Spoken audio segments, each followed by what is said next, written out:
Want to stop juggling spreadsheets, calendars, and a dozen apps just to run your rentals? Logify makes it easy. It's an all-in-one toolkit for hosts. Build a direct booking website, automate guest messaging, and keep all your channels in sync. Running your rental business your way has never been simpler. And for Good Morning Hospitality listeners, you can get 20% off any yearly plan with code GMH20. Just check the link in the show notes to get started today. Hey, Emmanuel, what are you doing in this episode? Did I forget a meeting? Hey, Will. No, we don't have a meeting, but I love tuning into the recording, so I figured I'd hop in. Oh, awesome. Well, hey, since I got you here, do you mind sharing some stuff about Jetstream? Ever since our episode on Slick Talk, we get tons of questions about you and, of course, Jetstream. Of course. I'd love to share. Anything specific? Well, I keep getting asked, what's the difference between Jetstream and any other service or tech in the vacation rental industry? My simple answer is that Jetstream isn't just the tech you need, but it's the people too. Am I close? The short answer is yes. You see, maybe you're a short-term rental operator or a realtor or an investor. If you have an interest in short-term rentals and hospitality, you're looking for the most efficient way to either enter the industry or streamline your operations. You've got two options. Option one, the hard one. You find a PMS, hire staff, learn the tools, figure out OTA distribution, train yourself, train your teams, price your product, deal with customers, and you do everything yourself. Option two, partner with Jetstream. Jetstream is a complete solution that maximizes your revenue in the short-term rental industry without increasing your fixed costs. Jetstream handles everything. So I don't need to sign up for vacation rental software or worry about distribution headaches. And what about branding? What if operators love their brand and name? Do they have to give that up in order to be powered by Jetstream? Absolutely not. Jetstream does all of this white labeled under your brand name. Everything. You focus on delivering on-site guest delight and growing your inventory. Jetstream handles the rest. And to make it even easier for your listeners and anyone else who stumbles across this podcast, anyone who mentions code SlickTalk50 will receive 50% off the first 3 months. All right, coming in big with the 50% off for our listeners. Well, hey, Emmanuel, I just want to say thank you so much for shedding some light on the power of Jetstream and being such a great industry partner. I do have to get back to this episode, though, but let's get together soon for another virtual happy hour. First round's on me. Sounds good, Will. See you soon.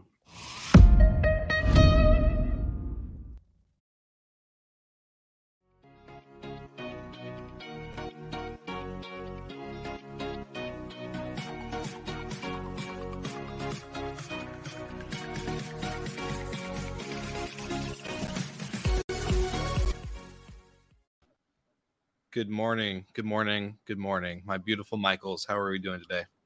Hello. Well, it'll be less confusing with a singular Will with a single L than last week. But that was fun. There's a couple of times I tried to interrupt and be like, wait, he's talking to the other Will. We have a guest. I'm not that important today. But no. Wipeout winner. Wipeout winner. I love that. That was a highlight of my week. I was like, man, I interviewed someone from Wipeout. You watched it afterwards, or you're I still have to do it. I still want to watch it on YouTube. I've seen it. Yeah, I've known that for years, and I try to tell everybody I know. So epic. Well, a lot of exciting stuff this week happened. Week 3 in Mexico for me. Got to enjoy a beautiful walk out my favorite neighborhood to get a cup of Joe to come talk to you young, amazing fellows. So how's everybody doing else? Or how's everybody else doing on the call? Yeah, there we go. Doing good. Got some yard work done this weekend. Lots of pollen still, but the yard's taking shape. Heck yeah. Every guy's dream and passion is a good yard, I hate you. How about you, Ross? So you got green hands now. No, I'm good. We had a good weekend. It's a bit busy time for the company. Exciting things going to happen. So besides, took a bit some rest in the weekend and full speed again since this morning as it's now 3:00 in here. I love it. Is Amazon appointing you CEO of travel subscription? No, they asked me, but I said no. Well, it's funny. There were some other companies who approached me in the last weeks to become their CEO, but I'm not sure. Oh, good. Must be nice. Must be nice to be that wanted. Just kidding. Well, we got fun stuff to dive into. So going into the topic of loyalty, a couple other things. We're going to cover some different segments. So the Michaels are switching, unless you guys don't want to switch. But Let's switch. Okay. Yeah, Ross, we like switching.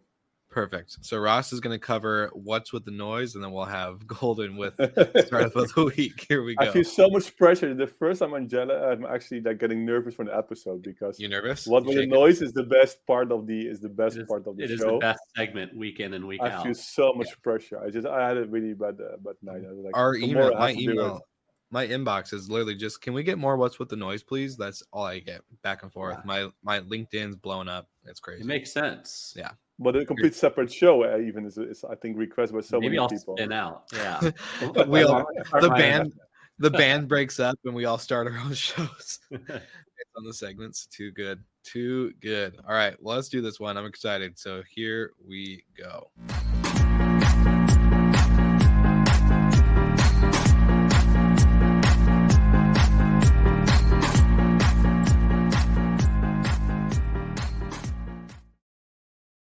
Hi, Grandma. Good to see you. Okay, I have to start the same like other Michael does. It was actually nice to take this topic once, even though I feel huge pressure on me because, as we just shared, it's I think the most popular segment of the show. There's some exciting news. AirDNA is sold. The private equity firm Alpine acquired AirDNA. Details are not there. I tried to find some information. I guess the expectation probably will be around 70-90 million if you look at the acquisition price. If somebody knows more information, feel free to share.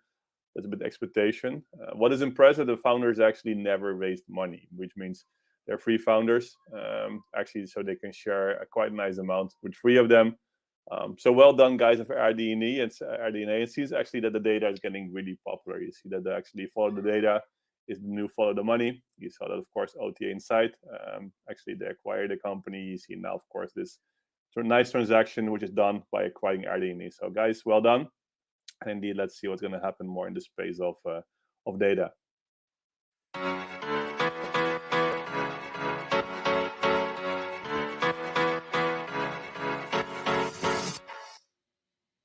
There's many startups out there that are clamoring for investment. And last week, there was another one that landed a big round. Our startup of the week, and my good friend Phil Kennard from FutureStay has announced $11 million of funding to build the short-term rental tech platform built to professionalize the small operators, those single hosts that manage 1 to 10 properties. Well done, Phil and team over at FutureStay, and congrats on being the startup of the week. Amazing. Phil, killing it. FutureStay. How many more companies do you think we're going to see this happen with?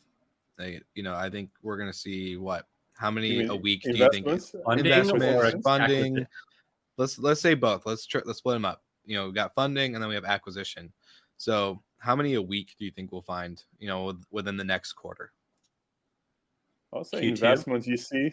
I would say around two per week in the travel space. Just a bit. If you look a bit now, what's happening to like normal rounds, a bit. Just say 1 million plus. I would say maybe two per week. Let's say acquisitions. I think that's a fair. I'll say a half of one per week. So tons of seed rounds. One every other week. And then an acquisition, one a month. A month. I think we're going to see a lot more acquisitions, which is more than we've seen in the past. True. Just going to happen some, yeah. Just this month, we've had 2. So some of it's a bit cyclical. You don't see a whole lot of acquisitions being done, in certain times of the year, just the ebbs and flows of business. So, these acquisitions were probably bowed up and done right at the beginning of the year and getting everything ready for announcements. I think we'll probably see that. And a lot of people wait until right before big industry events to announce things too. So there's no big industry events that I know of in April. I guess there's VRMA, but it's not a big one.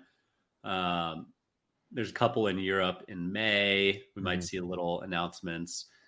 Our guest, Will Perry from Altido, they sound like they're clamoring to buy some more companies. So I'd expect to see a few more acquisitions from them, if no one else.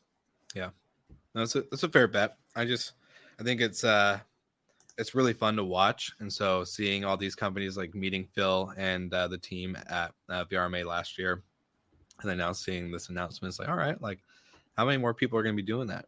It's cool. It's cool to see. What Hospitality FM going to be acquired this year already? No, we're going to be acquiring. So get ready. We're about to start. We're about, going big dogs over here. Just kidding.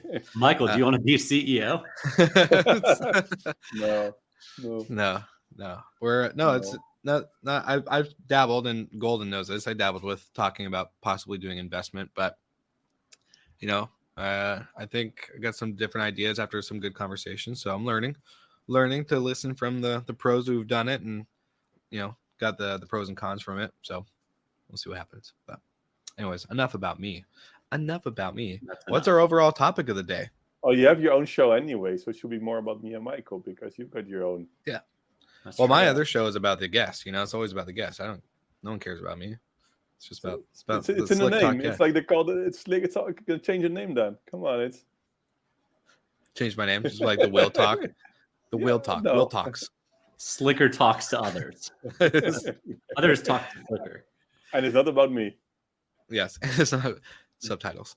For real, what's the topic of the day? Like, I'm putting it into your guys' hands here because I think we've tossed a couple ideas. Not 100% sure. Bolt-on technology and how tech stacks are getting too complicated. FocusWire put out a good article over the weekend. I'm pulling it up. Are you beating me to it? Well, I was gonna say I got the headline right here. Yeah. So go modular or go home, and it's a topic. I actually did a chat for Breezeway and their Elevate events last week or 2 weeks ago. Yeah, and it was a similar topic where you've got tons of technology that can solve virtually every pain point in your business. The problem is how it works with your business. Yeah. And FocusWire did a nice little piece of how tech companies have to build modularly. So bolting on to the existing tech stack is the right way to go. But the challenge is that there's so many PMSs, there's so many vendors, there's so many integrations that you could have an integration army of thousands of engineers and you could not get every integration done, plain and simple. And so I think the industry has to either consolidate or it has to get better at either having middleware or some sort of common language that everyone uses to make it more attractive for the end customer. Because at the end of the day, I personally hate technology in general. I hate having 10 different logins and having to put pieces of data in this, and that. And if it doesn't all just talk to one another, it's more trouble than it's worth. And FocusWire nailed it that if you can't be modular, then go home. Like, just wrap it up, call it a day. Well, it's the standard, and we had it in a previous episode. Within Bidroom, of course, we connect to managed channel managers, and you see how much hustle and work it is all the time the same, right? You got certifications, and they have different standards. And that's well, we shared before. It might be some of them might do it on purpose because, of course, it's otherwise so easy to change your PMS or it's so easy to change your channel manager, but also frustrating, right? For companies who want to connect to your tech stack or to your channel manager PMS to make it complicated. There's some good switches getting out there, so I will see, and I think that's going to happen more. That there are some specific companies going to be really strong in connectivity only. I would say in building connectivity with Channel Manager PMS, and they actually deliver their API to other platforms like OTAs or whatever. So they do the maintenance, because if you see how much people we have on connectivity and then maintaining these connections, and we doing this, there are hundreds of other, I would say, booking platforms that has to do the same. Mhm. So I think this might be, and you see a few doing well out there.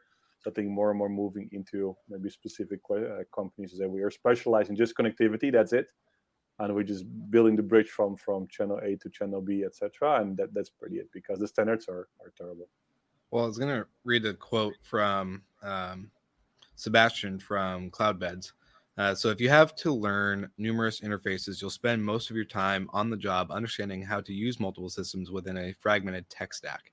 And so to me, the big key thing from that is that we're wasting time learning the tools rather than actually using the tools, which the tools are supposed to be there to help us provide guest experience.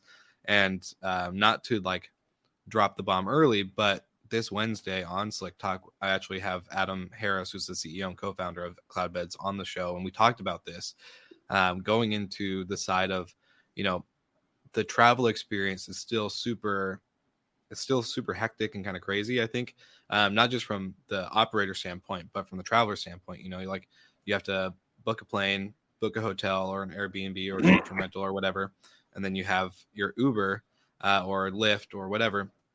This whole seamless process, or this process should be seamless in the sense of your Uber should be ready for you when you get there off the plane. Your Uber driver should know what hotel you're going to. The itinerary of travel, I think, is super fragmented as well. But then the operating standpoint, common theme through every short-term rental property manager or host or whatever we talk to is constantly I have 10, like Michael Golden said, got 10 different logins with 10 different passwords. And just to do a simple task to help accommodate a guest with an early check-in or to provide extra linen or some kind of service, right? You have to go through all these channels. And so is how do we, I think, in our private chat, Golden, you made the comment, we're still very early with these companies. You're right. Like these companies are still, maybe 4 or 5 years old. So I think it's going to get to the point though, we're going to have to start collaborating more as a, I think Ross, well, both of you guys are right. Like there has to be middleware at this point because consolidation is not going to happen fast enough. Yeah. And the good news is there is technology to solve all of your pain points. The bad news is how does it all piece together? So you really have to be careful on selecting your tech stacks to make sure they're compatible with one another. And if they aren't, probably not the right time to leverage it. Yeah. And, I can't speak to the hotel space as well as Ross could, but we're early days in vacation rental technology.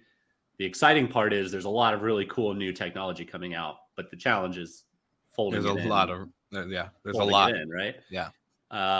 Ross, I have to believe it's more integrated and further along in hotels than it seemingly is in short-term rentals. Is that right? Or is it still a mess? No, it's a mess. You can see the difficulty. You've got all those different systems, and still you got the PMS, the booking engine, the channel managers. Then you have, there's not, you say, if you have one tool which is managing it all, I don't think why it has to be so difficult, because all the big channel managers and the travel clicks, the site managers, they deliver all of those. But they're just all different modules. So if you're in a hotel, you just don't want to think about, okay, which one I should use now. And it's even the way you're distributing rates, it's also complex. And then you're looking at the way we invest a lot heavily. If you're looking at the extranet we have built for hotels, managing their supply, their pricing, it's really good. I would say, I think one of the best extranets out there.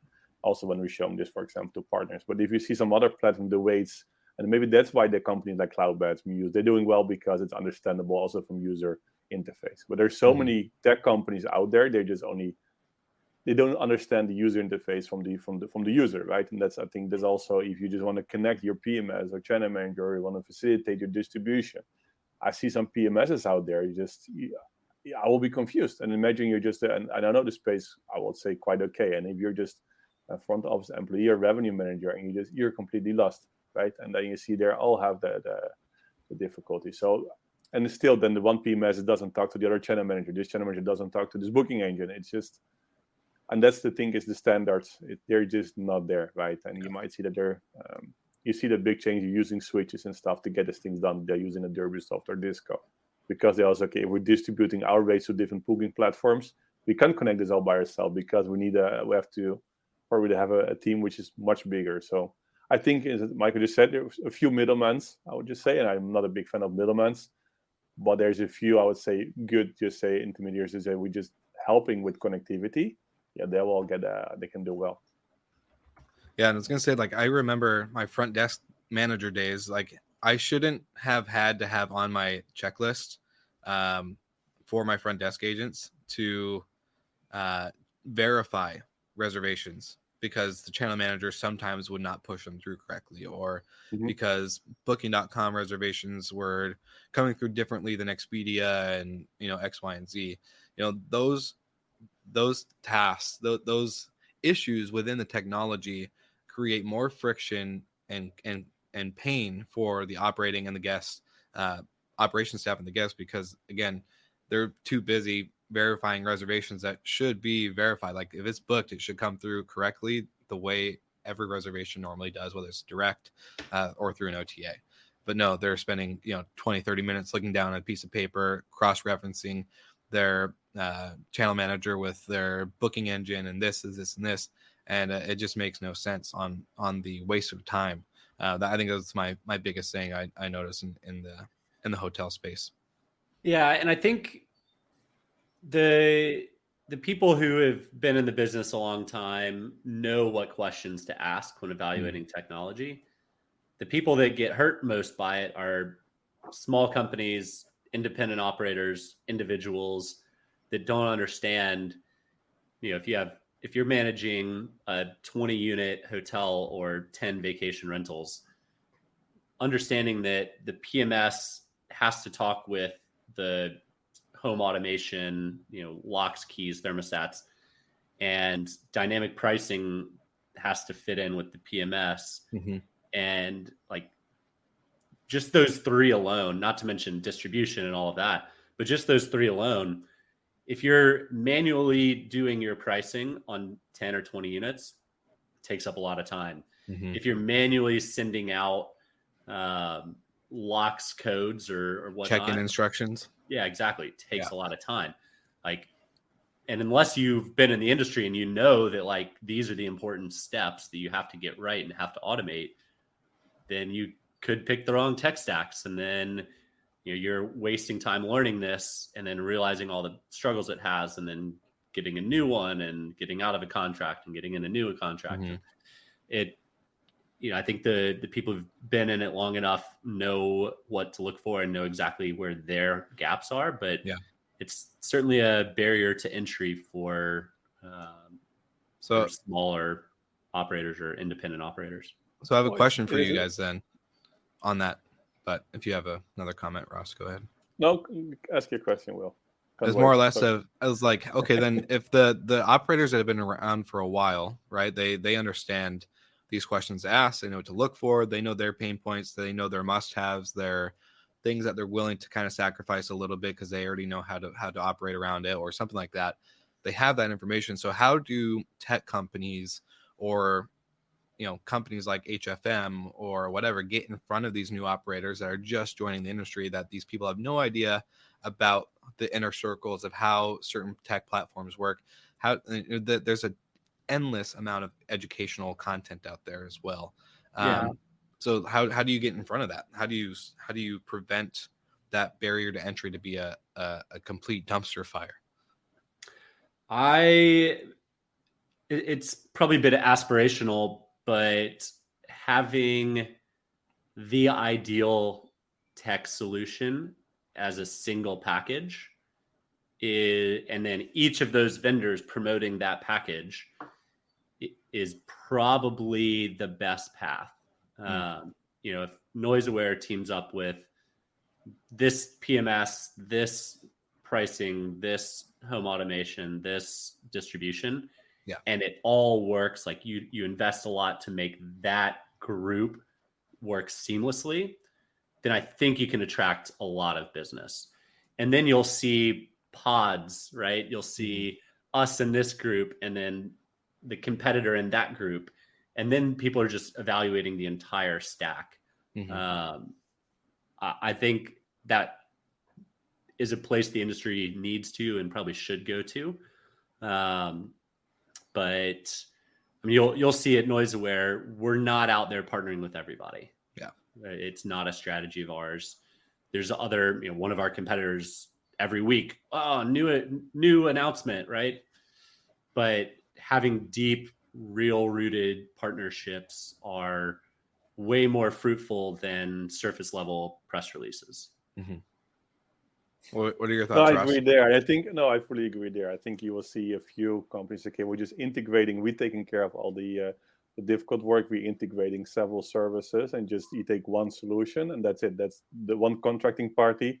And what they do, they're just contracting like different vendors. Indeed, what Michael said, with even though it's a NoiseAware or a revenue management system or PMS or whatever, he's like, I have one party, which is actually, this is my point of contact in case there's something, and they're taking care of all the integration, maintaining the integration and everything. And that's, I think that will go this direction. I hope so, because connecting and maintaining also relationships, and indeed what you just said, logins with other different suppliers, you will make yourself crazy. So, and to choose the right party, we just discussed as well. I think a few weeks ago we had a startup. It was at Exportech, I think, a new company. It's okay, you can just actually make some searches. You can compare actually tech stacks. I do believe it's two ways, right? And I think it's like, or some hotelier just love to do it. I want to build everything by myself because it's kind of his passion, and it will be huge. But I don't know why you want to do it, in my opinion. But there might be people say, I just like to pick it all by myself. Some people just want to build their house to do everything by themselves. They just love this part, right? It's okay, I will take care of it. I want to pick everything individually. And this people, okay, I will take an architect, and they take care of everything. I think that will be the approach. I think you will have two groups. I think especially for the whole tech stack, eventually, indeed, what Michael said, you'll have one company. Of course, you with a few out there.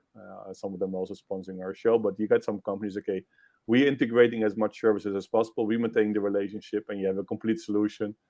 And you can focus on, if you're hospitality, you can focus on your business, which is just delivering a guest experience, right? And not spending your precious time on comparing and just searching for tech stacks and have stress if things are not working. No, you want to have it done and focus on your guest experience.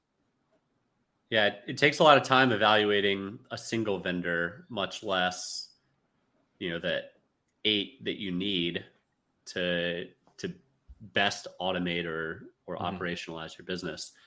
And I mean, if you need to select 8 pieces of technology, you're probably looking at least 3 from each segment. That's 24. You're probably doing 2 calls each. That's 48 hours of just talking with them, not even talking with your team and understanding what they prefer. And it's weeks worth of work evaluating tech stacks. And to Ross's point, focus on the guest experience and work with vendors that work well with one another. It's easier said than done, but it back to bring it full circle. Tech companies need to be modular. They need to be plug and play, and they need to be open about which companies they work well with to help the buyer evaluate the right thing. We're looking at a piece of tech right now, and we got a quote, and it's missing one of the parts that we have to have. And so we're a little, on the fence of, does this make sense? What are they holding back for? It's just be open, be transparent, put it out there, and everyone appreciates that. Yeah. Well, that just goes to anyone who's listening as well. Like, ask that question instead of asking about the tools and features. Like, who do you work well with? What's the extra perks that I can add on to this, instead of just, looking at one solution. I think, if, we got all of the Slick Talk sponsors, or even just the sponsors from GMH, to all become the package short-term rental, tech stack, how would the industry respond in the sense of operators, right? So it'd be pretty interesting to see, getting the quote unquote, and we've talked about this in the past, the Avengers together of technology. That would be pretty interesting to see. So I'm curious, and maybe we can find out how many like tech vendor, how many vendors and to say a vacation rental property has, and the same like compare with the hotel. I'm pretty curious, but you've got so many licenses, so many agreements, and that's tough, right? So I'm pretty curious if we can find out. It would be nice to discuss, and if you have indeed what Michael said, 8 or 9, which do you really need, or do you need more, or do you need less, right? And or how can you consolidate them, because maybe indeed it does make sense. And yeah, it would be a good question, good information to find out. So this is a good conversation. I'm curious to see how, we've made a lot of predictions every year out of the almost 2 years that we're into year 2. So we've done a lot of predictions on the show. A lot of them have come true. And so maybe this is a good one to watch and take note of. But other than that, I think, probably a good thing to keep note of. So anyways, good seeing you guys again this week, and I'll see you all again next Monday.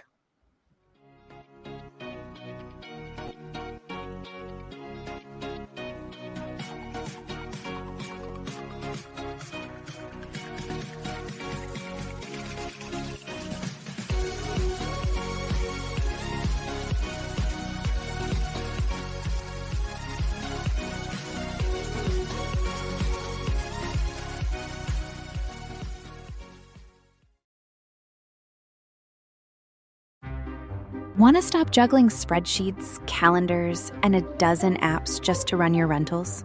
Lodgify makes it easy. It's an all-in-one toolkit for hosts. Build a direct booking website, automate guest messaging, and keep all your channels in sync. Running your rental business your way has never been simpler. And for Good Morning Hospitality listeners, you can get 20% off any yearly plan with code GMH20. Just check the link in the show notes to get started today.